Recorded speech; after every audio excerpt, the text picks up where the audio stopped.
session for today. I used to work in IBM many years ago, and I was actually involved in the global opportunity marketplace. That's 2006. It's evolved a little bit since then. So this session, no stereotypes, but we're going to be talking about how to attract, engage, and retain a Gen Z, wherever you're from. Very interesting, because I was talking to Max earlier on, and I said, no, you're not the youngest panelist. One of the panelists here is a lot younger than him. I'm going to introduce them up right now. First, we have Harsha Ravindran, the Gen Z representative, Head of Marketing and Branding for ET Ideas, founding member of Ascendance, and Chief Marketing Officer and Trainer of the Youth Program. Maybe I can get you up here, Harsha. Next, we have Professor Rajesh Nair, Innovation and Entrepreneurship from the Asian School of Business, KL. They're located upstairs. And Jaya Kohli, Director of Strategy, Policy Development Research for the Asian Institute of Finance, Malaysia. So I'll be moderating this session, so please take your seats. There'll also be a voting session later on a couple of questions. But in the meantime, welcome. Okay, so let's start with Harsha, the Gen Z. Tell us a little bit about yourself. How old are you? I think I met you last year, you was 15, 16. Yes. Okay, so what have you been up to? What are you doing? So first of all, hi everyone. You can reply. Hi. Hi. All right. Yay. Okay. Thank you. All right. So my name is Harsha. I am a 16-year-old social entrepreneur, head of marketing and branding. And yes, thanks. yes. I also do website and app development. I am also a founding member of the nationwide youth organization Ascendance. So Ascendance basically works with youngsters, youths in schools, universities, institutions, over 1,000 of them across the country, empowering them to have the right mindset, skills that are needed and the real life experiences for when they join the workforce. We specialize in getting them to figure out how they can start working on projects, companies, working with actual businesses to create lasting impact while they are still in school. So that's a bit about me. Are you in school still? Yes, I'm 16. I go to high school. So okay, go to high school, and the plan is to go to university. Yeah, I guess the plan is to further my business in Ascendance, and where that takes me, if I can find a course that works with that, of course I will. All right. Okay. Now, I just wanted to also, you've got this in your bag, Tomorrow's Professionals, Gen Z in Malaysia, and that's developed by AIF. You can get hold of, this report if you want more copies of it. It's 199 for today. Otherwise, it's 399. Of course, you tell us a little bit about this report. You went through with me a little bit, but there were some interesting insights. But why y'all came out with the report? What were some of the key insights there? Thanks, Greta. So hi, I'm Jaya. So I'm from Asian Institute of Finance. So I head the strategy and research department. So I think, like you have shared, we basically do a lot of research focused on FSI, the financial services industry, with a focus on Malaysia and ASEAN. So in the last few years, we've done research on Gen Y.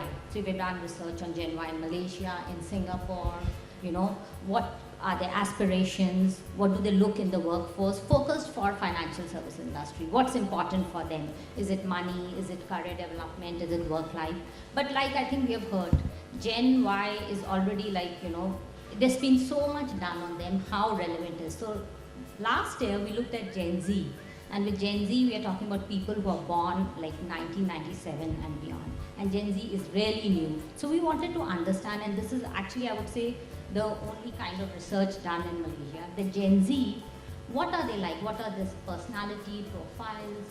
What are their future career aspirations? Is FSI interesting for them? And if they come to work, what is the future of work for them? Because of course we all talk about future of work, but when we are talking about them, we are looking at Gen Y and we say, oh, millennials want this. But Gen Z, and our research kind of corroborates that, is a very different animal, if I may say. So Gen Z is the only generation that is truly tech innate. So they're not tech savvy. If you look, it was 2005 when smartphone came up. So Gen Z is the only generation that's grown up with a lot of smart intelligence within their pockets.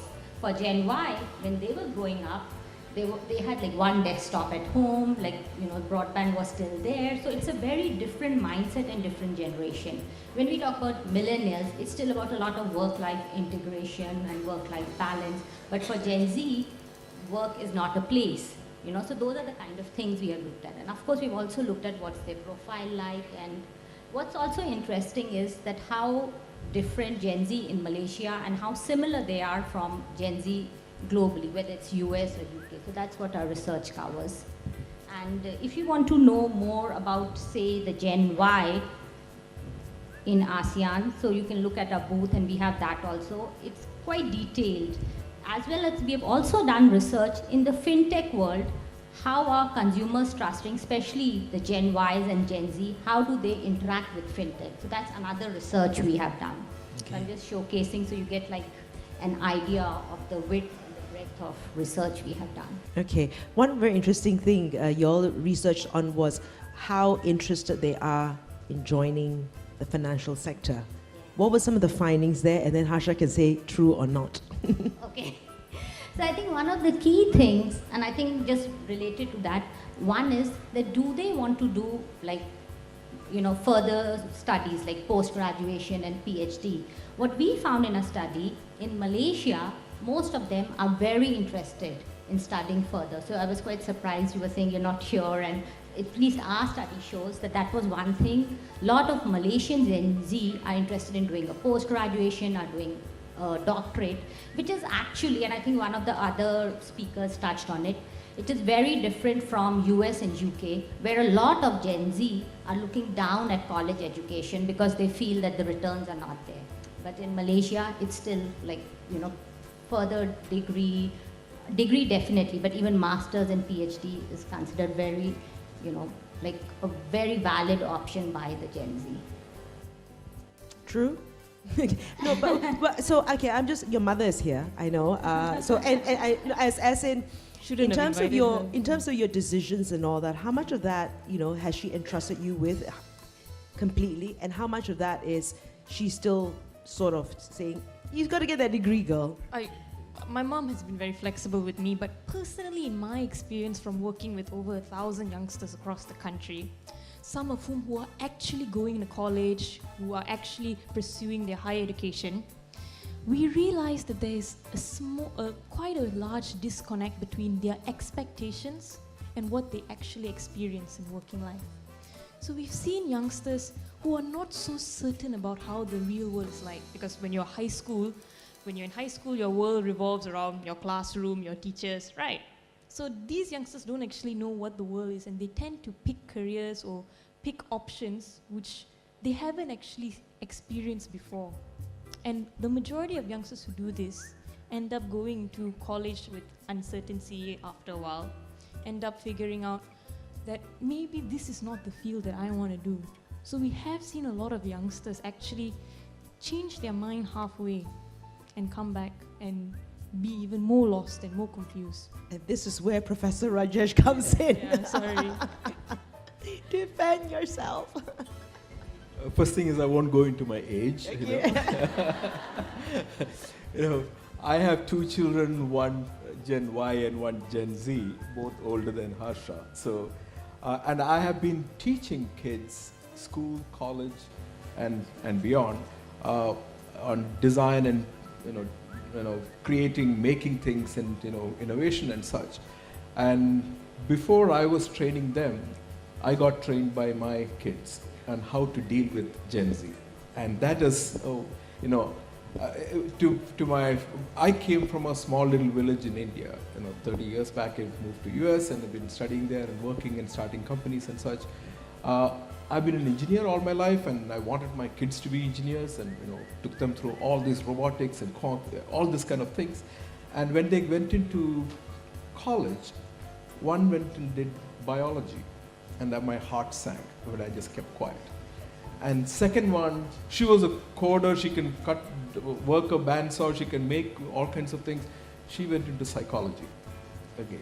And that's when I realized that they have a mind of their own, and they have seen things well beyond what I could see. My father would have said, take a government job, not just any government job, but central government job, so that is the safest one.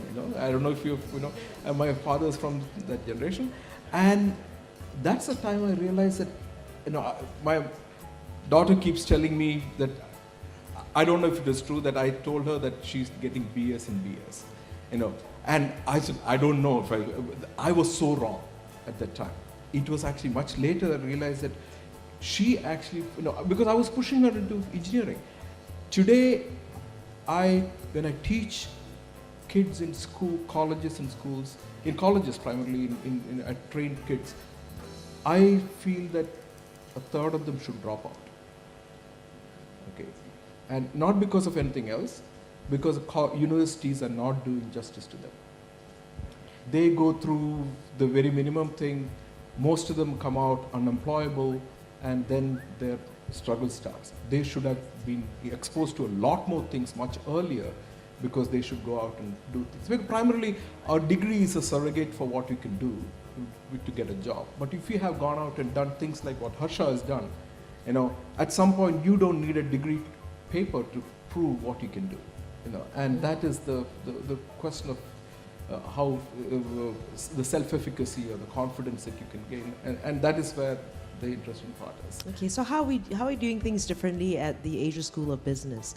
How is the education now at ASB? What are you imparting differently for the people there? Oh, so in Asia School of Business we call ourselves an MBA 3.0. You had the old 2.0 is where you have the educated management as a department and as a science. Now we are talking about primarily management education through practice. 40% of the time our students are actually working in companies, trying to solve their problems and learning from that.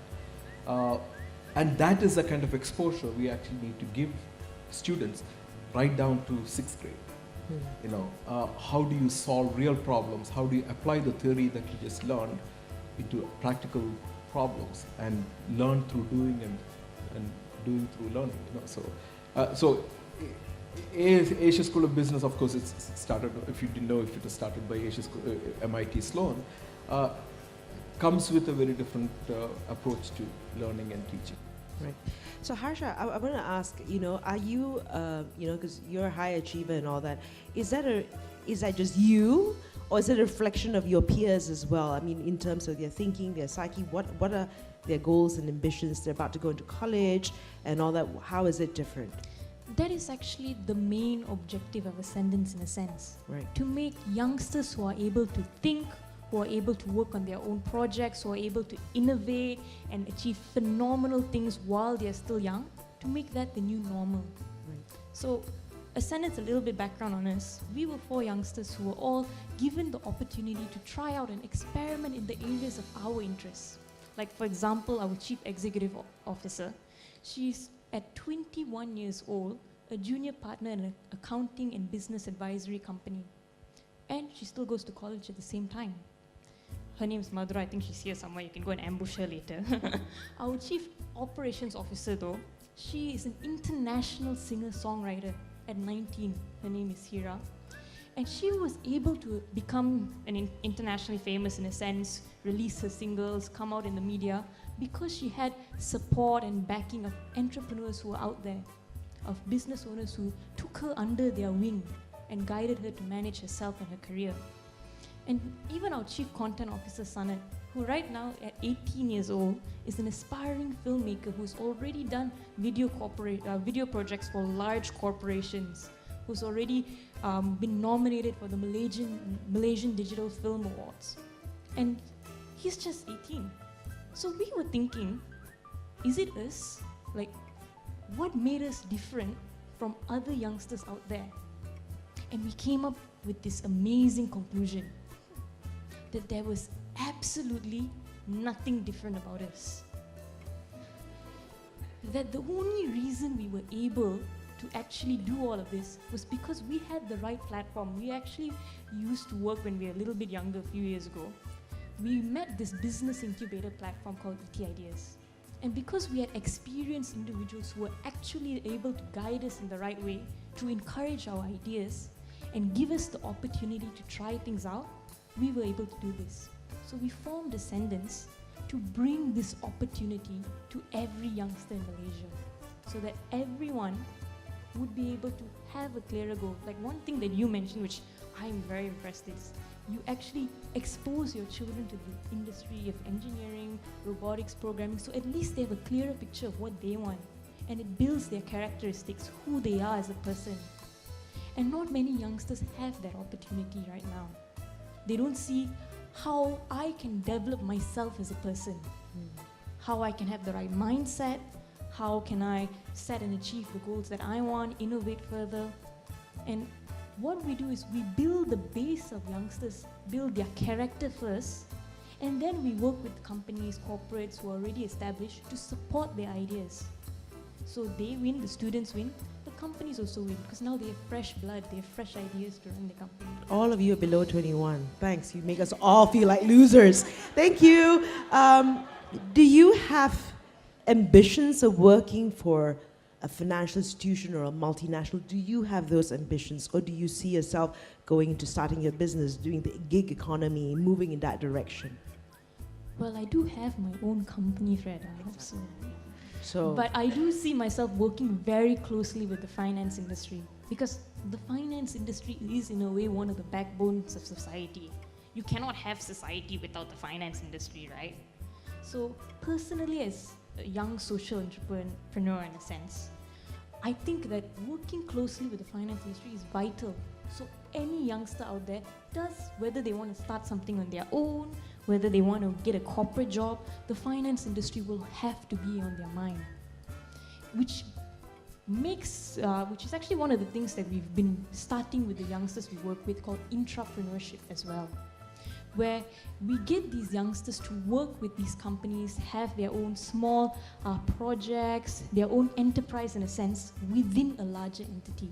And we help facilitate this, so that these youngsters have the freedom to work as entrepreneurs, but for the purpose and achieving the aims of companies, of the corporations out there. Like Ascendance itself, we don't exactly employ youngsters, but we have calls for different industries, or for different parts of our business, our administrative work, our design work, our website work, and we get these youngsters to form their own teams, to form their own identities, initiatives, but we set the goals, and they'll set their own rules and guidelines. So they become intrapreneurs that help achieve our vision and help develop their skills. And I think that business in general is moving towards that from what I've been hearing today. Points that Harsha raised. Now, I have taught kids in rural places to students from MIT. And when I look very closely, I found that if you can define intelligence as the ability to capture a new thought, fast and deep, I see zero difference in any of these kids. I have taught in Sabah, in Sarawak, in southern India to Vietnam and such. Zero difference. The difference I see is their prior exposure. If a kid has been exposed to A, B, and C, she can pick up D, E, and F really fast through interpolation and extrapolation. If the kid has not been exposed to A, B, C, D, E, F may look like a very foreign thing, and we may mistake it for intelligence. It is not. It is exposure, and that is what we could give, and that is not we are failing at. As a school, as a university, and not we in the sense of, in general, in the larger sense. And I have been to universities, and I found that in the last 30 years, nothing has changed. As I said, the education industry is the second slowest to change after religion. Okay, so when you go back, classrooms have a projector, blackboards have turned to white, but the way they teach is exactly the same. You have a sage on stage, and as I say, intelligent, the information goes from teacher's notes to blackboard to student's note without touching either brain, and that is how it hasn't changed. And so how do we make that primary change when we are talking about fourth industrial revolution and all these kind of changes that are happening. How do we serve these kids?